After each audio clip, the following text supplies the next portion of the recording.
All right, here we are. Welcome to the final installment of our deep dive into virtualization subscriptions. We've gone through the tech, we've unpacked the risks, we've looked at the strategies. Now it's time to bring it all home and deliver the final verdict. But before we jump in, you know the drill. Here's our usual disclaimer. This is part 10, the final part of our overview of a really detailed research report. We're just scratching the surface here, so for the full story, you'll want to check out the complete analysis.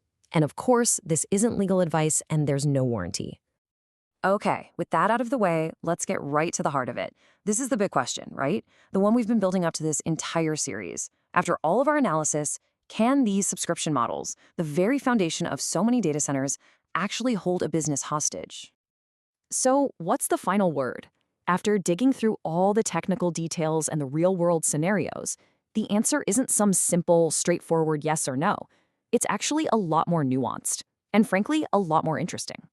Okay, let's just rip the Band-Aid off. The report's final conclusion is a qualified yes. These models can absolutely create dependencies that really limit a company's freedom and expose it to some pretty serious financial and operational risks. That whole hostage idea, it's not just a dramatic phrase, it's a very real possibility. But here's where that nuance really comes into play. You look at the benefits on the left, and they are undeniable. I mean, better resource use, more flexibility, constant innovation, those are huge wins. The key thing to understand, though, is that the risks on the right are on a totally different level. This isn't like forgetting to renew your music subscription. A lapse here can literally bring your entire business to a grinding halt.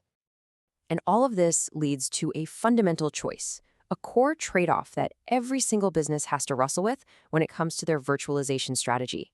It's a classic balancing act. The report frames this as the central decision. You are making a conscious choice between the convenience of a pay-as-you-go subscription and the long-term strategic control you get with things like perpetual licenses or open source options. There's no one-size-fits-all answer, but you have to make the choice deliberately. In this image just nails it, because the financial side of this is way more complex than it looks. The real cost of convenience isn't just that subscription fee you see on the invoice. It's all the hidden stuff. The forced upgrades, the premium support you're cornered into buying, and the massive opportunity cost of having your vendor dictate your own timelines. So what does this all mean for you and your organization? Well, the big takeaway isn't to run screaming from subscriptions. It's about being smart. It's about being proactive and strategic so you can manage these risks and take back the reins of your infrastructure's future. The report lays out a super clear 4-step path to do just that. First, you have to take an honest look in the mirror and assess where you really are. Then, you decide what your own rules are. How much risk are you willing to take? Third, you actively start building your defenses, both in your contracts and your actual tech. And finally, you have to keep your eyes on the horizon because this market is always changing. And that brings us to some really good news. The market is evolving. All this dissatisfaction with the pure subscription model is actually creating change, and it's opening up new ways for businesses to avoid the worst parts of vendor lock-in. This gives us a picture of a much more balanced future. We're seeing more hybrid models that mix and match subscriptions and perpetual licenses. We're seeing powerful open source alternatives get even stronger. And we're seeing the rise of things like containerization, which lets you run your applications almost anywhere, making you far less dependent on any single vendor. And look, this isn't just wishful thinking. The data proves it's happening right now. A full 2/3, 67% of enterprises are actively looking at alternatives to what they have now.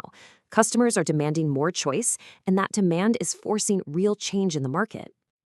And that leaves us with one final thought, the question that really brings this entire series to a close.